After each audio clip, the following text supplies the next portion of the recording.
kind of about that life, I won't lie to you.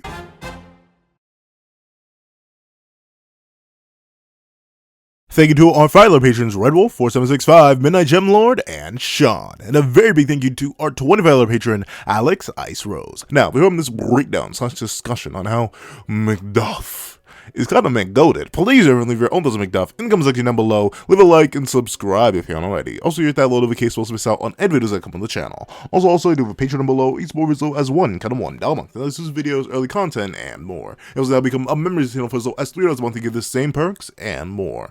Now, let's hop into the discussion. What's up, guys? I'm Hunter, and here we are to talk about Macduff, aka Doctor Strange. And low-key, how he's got like kind of one of the best antagonists we've gotten in the Seven Deadly Sins duology so far. Like, being entirely serious bros about that life in the ultimate way possible. So let's hop right into it. Number one, his design is actually kind of fire. Like, obviously, I've been clowning on Brody for saying he's just a knockoff Hugo Strange, but like, twice as big. Like, bro's literally like 6'9", 330 pounds, and he's out here boxing kids. But, you know, you gotta do what you gotta do to get a paycheck real quick, and Macduff is definitely about the paycheck. But seriously, on the design front, I really, really like it. Mainly because, like, he feels like he simultaneously is every single Seven Deadly Sins villain, but at the same time, he isn't.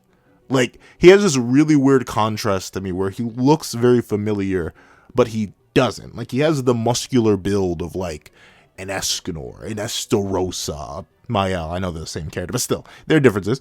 He has that kind of build to him, but the minor aesthetic differences are what really make him stand out in comparison to a lot of his contemporaries. The glasses. The glasses do a lot. One, because they're like sunglasses, and he's wearing them at night, which is weird. They're like the little special sunglasses too. I'm not exactly sure what they're called, but I know there's a special name for the sunglasses that kind of have like the tiny dark filter over them, the tiny circles. They really stand out a lot, and they actually complement his eyes a lot. Like, notably, his eyes normally fit behind them very like casually, simply, but when he's glaring, you have this really nice moment where you see like the sharp definition, the eyes of a slaughterer, if you will. And I think that's really, really cool. It's a design that you wouldn't really expect eye-wise on a guy built like him. Like, he notably has pretty much the Bond and Lancelot eyes, but also he's built like Escanor, so it's a really interesting contrast that makes him stand out a lot. Top that off with the fact that he's also just kind of very drippy. Like, the fingerless gloves, the sleeveless coat showing off the gains, the regular pants, I will admit, and the regular shoes. Still, overall, just a really, really good design.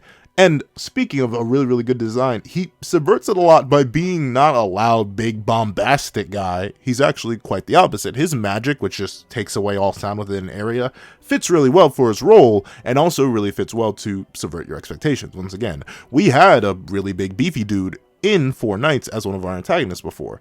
Doranok. He was big, he was beefy, he was loud, and his magic suited that. You know, Impact was just him, and then bada bing, bada boom, he got hit with a massive impact wave.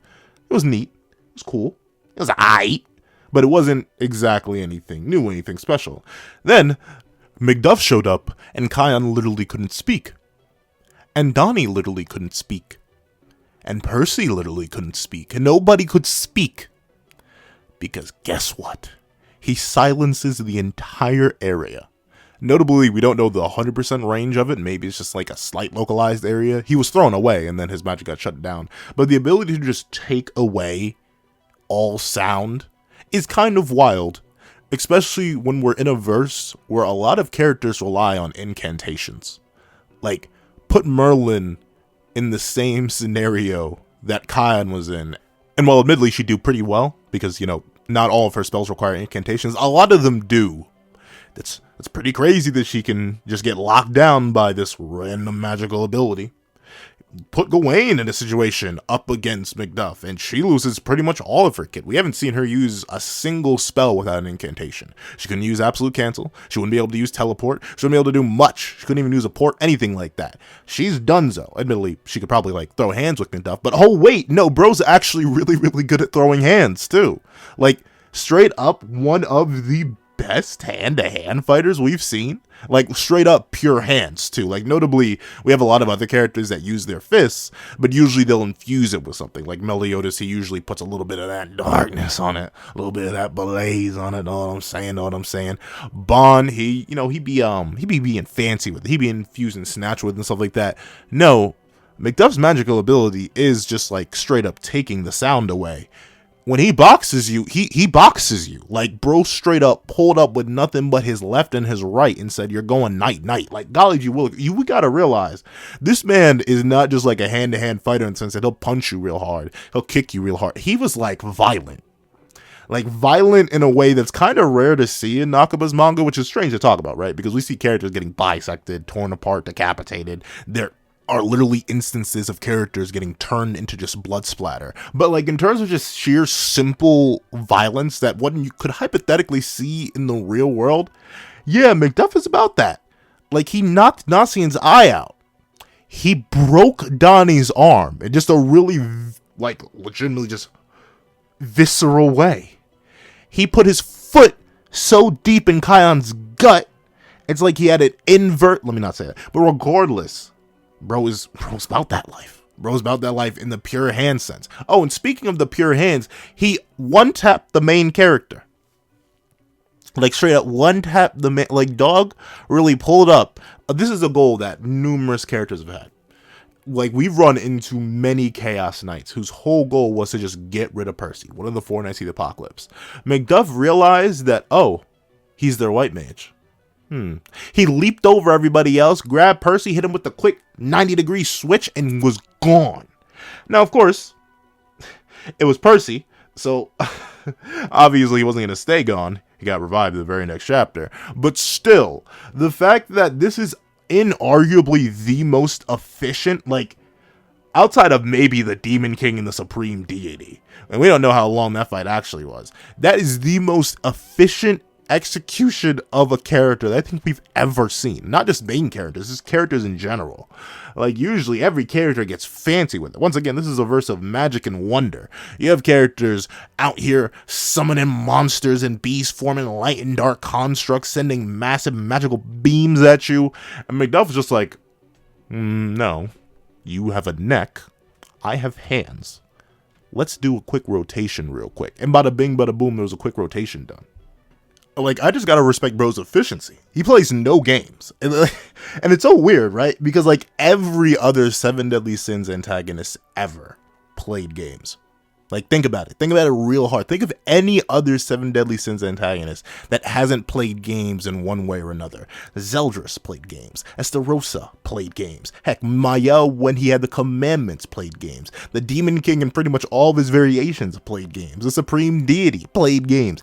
Every single villain you can think of, Hendrickson, played games. Like, all these villains across all these different time periods, origins, backgrounds, species, they all played games.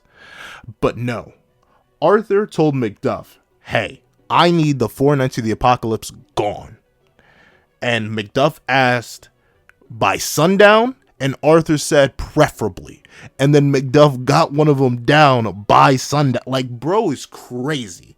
Bro is crazy efficient. He's crazy clean. His magic is good. His design is simultaneously very reminiscent of Seven Deadly Sins, yet a subversion of it. He looks like Hugo Strange. Like, legitimately, I could see this man fighting the Batman and winning. Like, can you imagine that? He would pull up on Batman in pure silence, too. He could sneak up on Batman, because Batman literally couldn't hear anything. I think this really is the prime nemesis. He could really be a monster if we truly think about it. I kind of hope he sticks around. Like, I hope he doesn't get, like, the one arc and done treatment that a lot of Four Knights villains have been getting so far. The only ones who have escaped it are obviously Arthur, because, you know, Arthur. Ironside and Pelgard. Like, characters all with major ties to our main character. And or they're literally the major antagonists in Arthur's case. So I hope Macduff actually gets to stick around. At the same time, I can kind of see him just immediately getting one shot. Like, if not by Lance, by Tristan, or heck, even by Gawain. Like, I don't know. I feel like it's going to happen. I don't think Nakaba's going to keep him around despite him being really, really cool. I would honestly sacrifice Teniac way before I sacrifice Macduff. I think he just has a super cool design, a super cool magical ability. He's just super cool, all right? Like... It feels so strange, too, because when we were first introduced to him, I was just clowning at him because I thought, oh, this is Dr. Hugo Strange. But, like, I don't know. Like, 5 chapters later, after seeing how efficient he is, how clean he is, how drippy he is, how swaggerlicious he is, he may just be him, unironically. Like completely unironically, bro, may just be the greatest villain that Nakaba has ever produced. Or not even greatest villain, because I still think Four Knights Arthur is undeniably bonkers. Even more bonkers than Macduff. Sure, he's inefficient. Sure, he plays games. But he's a real villain. If you were to just look up antagonist in the dictionary, Macduff would be standing there in silence right next to you as you looked it up. Because that's him. I love Macduff. However, that's what I think. Please put what you guys think about Macduff in the comment section down below. Thank you so much for watching. Please do like, share, comment, and subscribe. Make sure that little notification bell so miss out on any videos that come to the channel. Also, I do have a Patreon down below. It's as low as $1 a month. And exclusive videos, early content, and more. You also now become a member of the channel for as low as $3 a month to get the same perks and more. Now, thank you guys so much for watching once again, and I hope you guys have a wonderful day. This is Nakaba the Pencil, writing off.